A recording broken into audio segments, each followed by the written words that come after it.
MCQs number 1. The inertial mass and the gravitational mass are dash.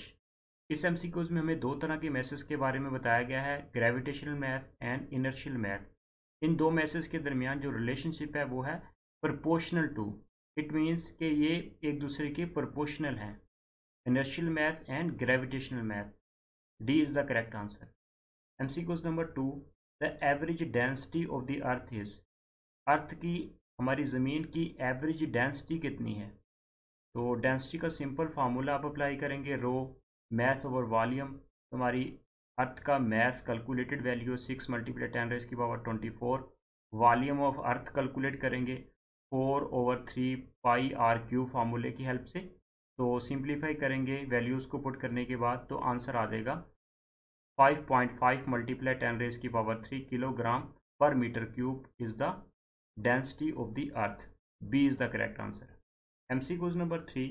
If the earth is supposed to be a perfect square, then the value of the G will be the. इस MCQs में पूछा गया है कि अगर हम suppose कर लें कि हमारी जो ज़मीन है, अर्थ जो है वो परफेक्टली स्क्वायर फॉर्म में है, तो उस वक्त वैल्यू ऑफ G कितनी होगी? तो इसका जो करेक्ट आंसर है वो है C, least at the equator. Equator के ऊपर उसकी वैल्यू जो होगी वो कम होगी जब हमारी अर्थ को हम सपोज करेंगे परफेक्ट स्क्वायर फॉर्म में। नेक्स्ट बात करते हैं MCQs number 4. The ratio of the dimension of the G to that of the small g is dash. Here G is the gravitational acceleration and this G is the gravitational constant. So what is the dimension ratio capital G that of small g? तो सबसे पहले इनका unit की बात कर लेते हैं। Capital G का यूनिट होता है न्यूटन मीटर स्क्वायर पर kilogram square and small g का यूनिट होता है मीटर पर स्क्वायर। सो इन दोनों की जब डिमेंशंस निकालेंगे और उनको जब रेशो लेंगे तो हमारे पास जो आंसर आएगा वो आएगा D, L²m-1। तो D is the dimensionary ratio of the capital G that of the small g। Next बात करते हैं MCQs number 5. If a planet whose the mass and the radius both twice that of the earth, then the acceleration due to gravity will be the. Actually इस MCQs में पूछा गया है कि अगर एक प्लैनेट है जिसका मास m हो और उसका रेडियस r हो, बोथ ट्वाइस हो जाए, मतलब मास भी डबल हो जाए और रेडियस भी डबल हो जाए as compare to the earth, then the acceleration due to gravity G की वैल्यू क्या होगी? करेक्ट आंसर इसका है A, 4.9 मीटर पर second square is the correct answer. Next बात करते हैं MCQs number 6. If the radius of the earth have to shrink by 1% while mass remains same, then the acceleration due to the gravity on. Very very important MCQs। अगर हमारी अर्थ का radius 1% shrink हो जाए, सुकड़ जाए, अगर मैस कांस्टेंट रखे, remain same रहे, उस वक्त ग्रेविटेशनल एक्सेलरेशन G की वैल्यू जो होगी वो कितनी होगी, उसके ऊपर क्या इफेक्ट पड़ेगा? इसका जो करेक्ट आंसर है वो है B, इंक्रीज हो जाएगी as compare to the normal. Next बात करते हैं MCQs number 7. What happen to the person weight when he goes down to the deep mine? इस MCQ में पूछा हुआ है कि जब एक पर्सन टॉप से नीचे की तरफ आता है, डीप की तरफ जाता है, तो उस वक्त उसके वेट के ऊपर क्या अफेक्ट पड़ता है? तो इसका जो करेक्ट आंसर है वो है C, इट विल डिक्रीज। इसकी वजह ये होती है कि वेट की जो वैल्यू होती है ये प्लेस टू प्लेस वेरी करती है। हाइट पे चलते जाएं तो वेट की वैल्यू ज़्यादा होगी, जैसे जब हम डीप आते जाएंगे तो वेट की वैल्यू जो होगी वो डिक्रीज होती जाएगी। तो इस MCQ में एक्चुअली पूछा गया था कि when he goes down to the deep, उस वक्त वेट की वैल्यू जो होगी ये डिक्रीज हो जाएगी। MCQs नंबर 8 की बात करते हैं। The weight of an object at the pole is greater than the equator, this is because. यहाँ पे पोल और इक्वेटर जो है ये इमेजिनरी लाइंस हैं, हमारी अर्थ को डिवाइड किया गया है इमेजिनरी लाइन की हेल्प से। तो इस MCQ में पूछा गया था कि वेट ऑफ ऑब्जेक्ट जो है एट द पोल जो है वो ग्रेटर देन है as compare to the equator.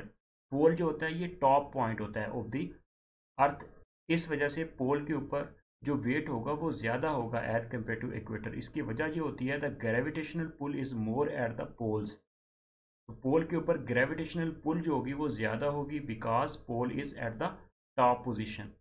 तो a is the correct answer. MCQ number 9, on the surface of the moon the weight of a person is.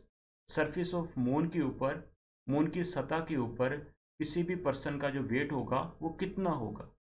इसका जो correct answer है वो है बी, डिक्रीजेस कर जाएगा, कम हो जाएगा, क्योंकि मून के ऊपर जी की वैल्यू कम होती है as compare to the earth, that's why the weight of the person is decrease on the surface of the moon. MCQs number बात करते हैं 10 की। A person whose the weight is 120 pound on the earth, the weight on the moon will be the.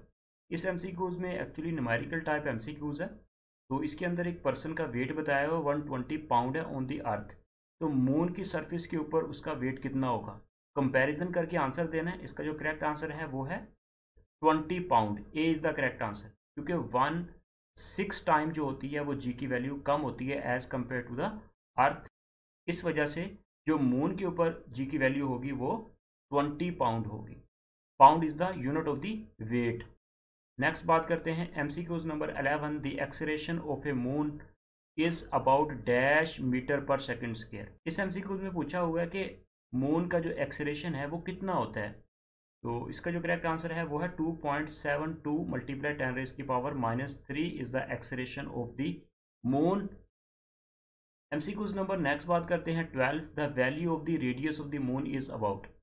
हमारा जो चांद है उसके radius की वैल्यू कितनी होती है, कैलकुलेटेड वैल्यू है, कांस्टेंट वैल्यू है, एज इट याद रखना है। इसका जो करेक्ट आंसर है वो है A, 3.84 multiply 10⁸ metre. MCQs number 13, the earth complete its circular orbit in 3.15 multiply 10⁻7 second. What an orbital velocity of 2.9 multiply 10⁻4 metre पर second, then the orbital radius in. Numerical type MCQs है, तो orbital radius find करना है, तो simply यहाँ पे formula लगाएंगे orbital radius का, तो आंसर आ जाएगा 1.45 multiply 10⁻11 metre. MCQs number 14, the mass of the planet and its diameter are 3 times those of the earth, then the acceleration due to the gravity on the surface of the planet will be the।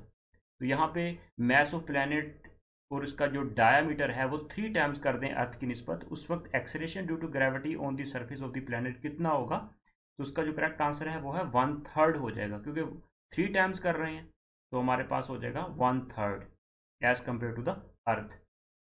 Next बात करते हैं MCQs number 15, if the distance between the centre of the body to the centre of the earth increases then the value of the g. इस MCQs में actually पूछा गया है कि distance between the centre of the body and the centre of the earth अगर हम increase कर दें उस वक्त स्मॉल जी के ऊपर क्या इफेक्ट पड़ेगा। फार्मूला देख लेते हैं, F is equal to capital G m1 m2 divided by D square. तो इसके मुताबिक हम अगर देखें तो जी की वैल्यू जो होगी वो डिक्रीज कर जाएगी, decrease is the value of the small g, B is the correct answer.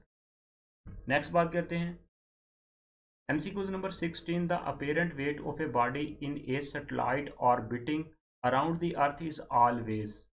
इस MCQs में पूछा गया है कि अपेरेंट वेट किसी भी बॉडी का जो सैटेलाइट ऑर्बिटिंग अराउंड द अर्थ जो है वो मूव कर रहा है, तो उसका अपेरेंट वेट कितना होगा, उसका अपेरेंट वेट जो होगा वो 0 होगा, वहाँ पे वेटलेसनेस होगी बॉडी का weight. A is the correct answer. MCQ number 17, above the surface of the earth is we go to the distance equal to the double of its radius of the earth then the value of the g. Small g की value के ऊपर क्या फ़र्क पड़ेगा अगर हम above the surface of the earth अगर हम जाते हैं, distance equal to the double of the radius of the अर्थ कर देते हैं, उस वक्त स्मॉल जी के ऊपर क्या फर्क पड़ेगा, करेक्ट आंसर इसका होगा 1/9 होगी। नेक्स्ट बात करते हैं MCQs number 18, the ocean tides are caused by the gravitational force exerted on the earth by. तो इस MCQs में पूछा गया है कि समंदर के अंदर जो ऊंची ऊंची लहरें आती हैं इसकी वजह होती है gravitational force exerted on the earth by the. Correct answer is both moon and the sun. चांद और सूरज की कशिश की वजह से वहाँ पे लहरें आती हैं समंदर के अंदर, जिसको कहते हैं ग्रेविटेशनल फोर्स होती है वहाँ पे। नेक्स्ट बात करते हैं MCQs number 19, if we go up from the surface of the earth to the distance equal to the radius of the earth, the value of the small g will be the. तो इसका जो correct answer है वो है B, 1/4g, 1/4 हो जाएगी small g की value. कब, अगर हम चले जाएं सरफेस ऑफ द अर्थ से distance equal to the radius of earth, मतलब अर्थ के रेडियस, जितना अर्थ का रेडियस है उतना हम अर्थ की सरफेस से ऊपर चले जाएं, उस वक्त स्मॉल जी की वैल्यू जो होगी वो 1/4 जी हो जाएगी। MCQ number 20, the value of the gravitational constant small g was determined experimentally by the, correct answer is Cavendish is the correct answer. MCQ number 21, as compared to the density of the surface layer, the density of the interior of the earth is, correct answer is lesser. हमारी अर्थ की जो interior density है वो कम है as compare to the outer side, तो is the correct answer. MCQ number बात कर लेते हैं 22 की, the value of the small g is greater, correct answer is pole. Poles के ऊपर जो इमेजिनरी लाइंस अर्थ के ऊपर है, जिसको हम स्टडी करने के लिए पढ़ते हैं इक्वेटर पोल्स, तो पोल्स के ऊपर स्मॉल जी की वैल्यू ज़्यादा होती है। Very very important. नेक्स्ट बात करते हैं MCQ number 23, the minimum velocity at which the body must projected to go out from the earth gravitational pull is called, मतलब वो कम से कम वेलोसिटी, उस वेलोसिटी के ऊपर कोई भी बॉडी अर्थ की ग्रेविटेशनल फील्ड से बाहर चली जाती है, उसके ऊपर अर्थ ग्रेविटेशनल फील्ड एक्ट नहीं करती, उस वेलोसिटी को हम कहते हैं escape velocity. Correct answer is B, escape velocity. MCQ number 24, at what depth below the earth surface the value of the small g reduces to 1/2 of its value on the earth surface? Correct answer is RE divided by 2, मतलब अर्थ का radius जो होगा उसका half हो जाएगा। Correct answer is A। Next बात करते हैं MCQ number 25, the sun exert gravitational force on the planet to keep them into the air, correct answer is orbits।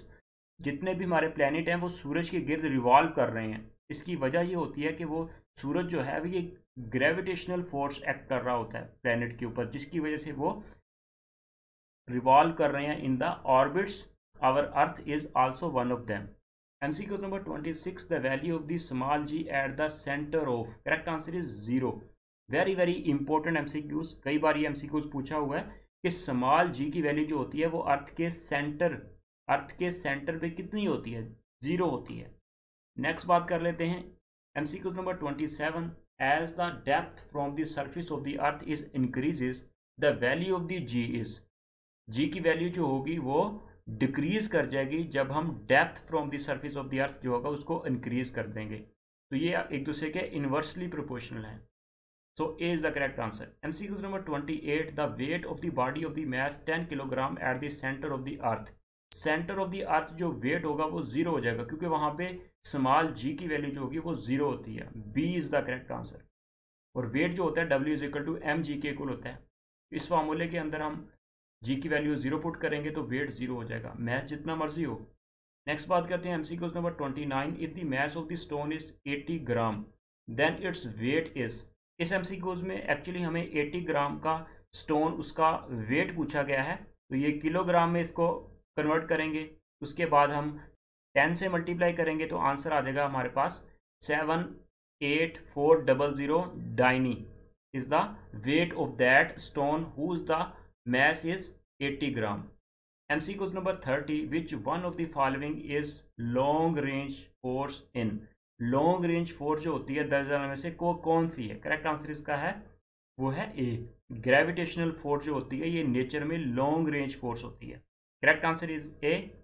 MCQs आपके फिजिक्स के फाइनल एग्जाम में, इसके साथ साथ आप किसी भी तरह के फिजिक्स के कॉम्पिटिटिव एग्जाम की प्रिपरेशन कर रहे हैं उनमें ये MCQs आपकी काफ़ी हेल्प करेंगे। इस दुआ के साथ अल्लाह ताला हमें अपनी हिफ्ज़-ओ-अमान में रखे। मिलते हैं नेक्स्ट वीडियो में। अल्लाह हाफिज़।